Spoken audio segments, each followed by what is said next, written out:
Hello and welcome, ladies and gentlemen. My name is Max Wolitz and I'm a part of Team Cambridge Technology Self-Diagnosing Machines. Firstly, I would like to introduce our technical directors, Jeremy Burke and Ali Galabchi. Jeremy is a senior electrical engineer and Ali is a systems engineer at Cambridge Technology. The team for Cambridge Technology is composed of myself, an electrical and computer engineer, Nis Ayman, an electrical engineer, Brendan Landano, an electrical engineer, and Max Mueller, computer engineer. A brief overview of Cambridge Technology. Cambridge Technology, an Novanta company, designs, develops, and manufactures leading-edge laser beam steering solutions and is the inventor of galvanometer-based optical scanning technology. What is a galvanometer? A galvanometer, or galvo, works similarly to an electric motor for this application. An electric current flows through the coil which generates a magnetic field. This field acts against the permanent magnets in the device and thus the coil twists and spins. Project motivation. Galvanometer-based scanning systems are integral in very demanding applications such as laser additive manufacturing and medical imaging. In these spaces, the system must be able to complete the job without failing. We want to use machine learning to analyze galvanometer health and classify failures. The anticipated best outcomes of fully working fault detection classification algorithm. The system must be capable of detecting a fault when it has occurred and transmit that information to the classification system. The classification system will then classify the type of fault it experienced.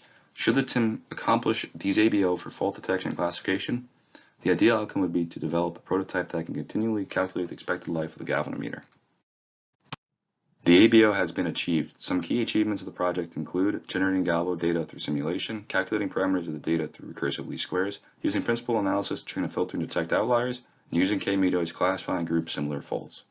Technical accomplishments towards the ABO include a simulated 3-state galvo to generate test data, recursive least squares used for parameterization of the data, PCA Filter to train to detect outliers in the parameterized data, K-Meteoroids classifies the outliers detected by the PCA filter. Economic impact. Predictive failure analysis positioned Cambridge Technology further ahead of competitors and laid the ground for future innovation. Yield would be increased by identifying good and bad galvos in the factory before they are built into scan heads. Rework time would be reduced by determining failure modes and return projects for targeted repair. The first step for galvo health monitoring is the galvo data good or bad provided by the galvo. In order to generate this data, a simulation was created. This simulation was made using the state space model of the 3-state galvo, which was then used to model the galvo and simulate. The Kalman filter was implemented as a controller. An object was then made for the simulated data, which is combined with the other parts including the RLS, PCA, and K-Meteoroids. This 3-state model of the galvo is derived from the electrical and mechanical dynamics of the system. The galvo model is governed by 3 equations of motion, 1 for the electrical dynamics and 2 for the mechanical dynamics. These equations relate torque constant, linear friction, back EMF, resistance and inductance to angular position, velocity, and current. The galvo was then designed to simulate using the aforementioned model. Simulation uses a series of integrators, adders, and multipliers to compute angular position, velocity, and current. The initial input U is the voltage input to the system. Galvo parameters are also included, such as KT and R, however there are additional inputs R change and KT change, for instance, that alter the nominal values of the parameters. A controller was then designed for the galvo. The Kalman filter is shown here, with a random number generator acting against noise to the input, and the input changed to a constant state of 0. MATLAB code was generated to run through multiple simulations with the ability to change galvo parameters on each run. Position and voltage for each one was saved to a file. Necessary parameters and data were saved to files and stored in a simulation object. Simulation object wrote parameters, such as the resistance and inductance, needed for the simulation to the main workspace so that could be used by the simulation. The position with noise, and voltage were then combined to one array and written to a file, as well as being written to the main workspace to be used by the RLS function. The simulation, RLS, PCA, and K-Meteoroids were then successfully merged. As shown on the figure on the left, the simulation generated normal data, which is parameterized with RLS and used to train the PCA filter. The covariance ellipse was also drawn to show the outlier cutoff. Data with errors injected in it, such as twice the resistance, were also generated and shown as the red dots. This error-filled data was then passed through the RLS and PCA filter and flagged as outliers. The outliers were then given to the K-Meteoroids to train the classifier. More data was generated to test the classifier, which was a failure with the torque constant in this case, as shown by the green crosses on our graph on the right. I now leave you to Brandon Landano, who will talk about his recursive least squares implementation. All right, thank you, Max.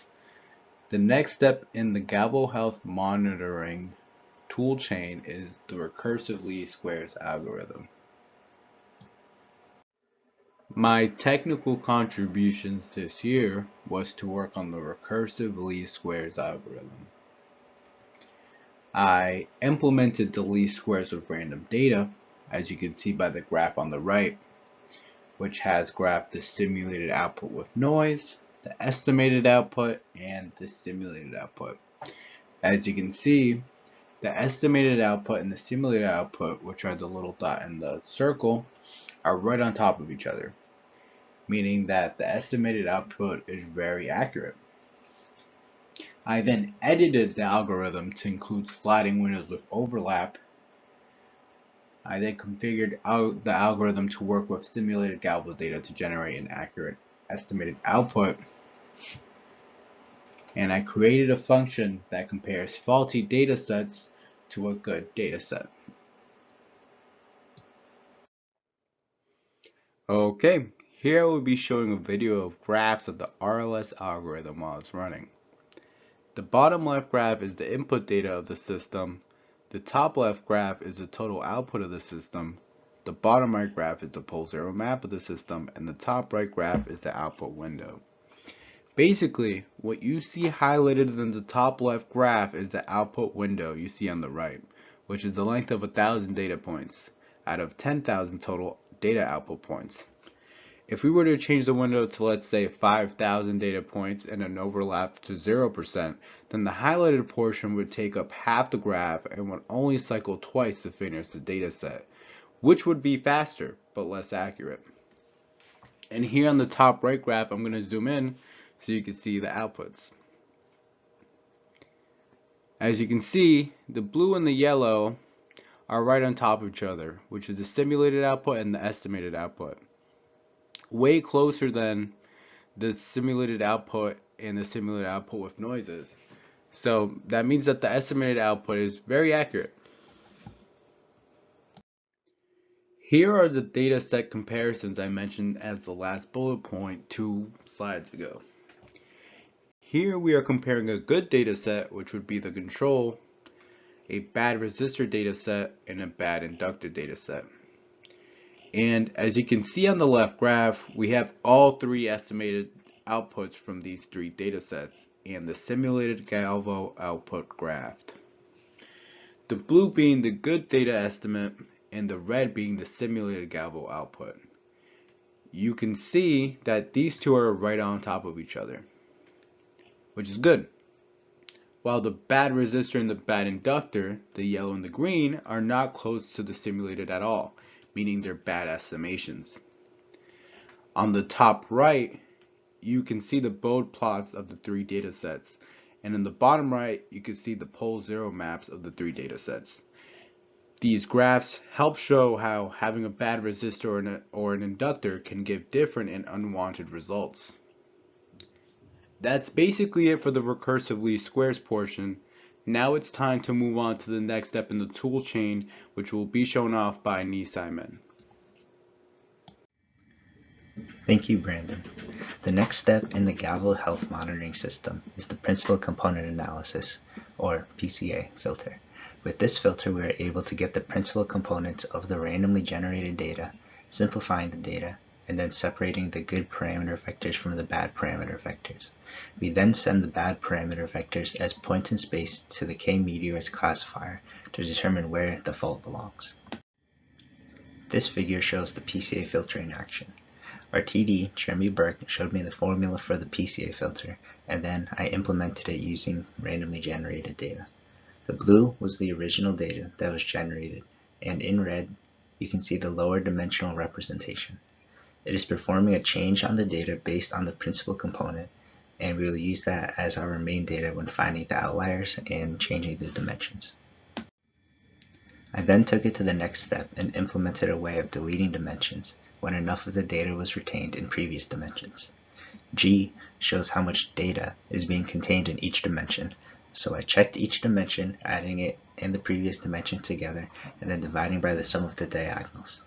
This gives a percentage, which is shown as D, and once it reaches over 90%, the rest of the dimensions are scrapped, as 90% of the data is retained in the previous dimensions. We then take that and then send it through the outlier detection.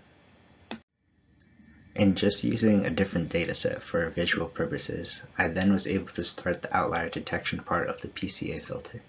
I sent each data point through a formula that converts it into a probability of it being an outlier. And if the probability is over 0.9, then it is considered to be an outlier. The outlier is then put aside into the bad parameter vector. In the graph, the blue is the data that has gone through the previous PCA filter, and then in red is the outliers.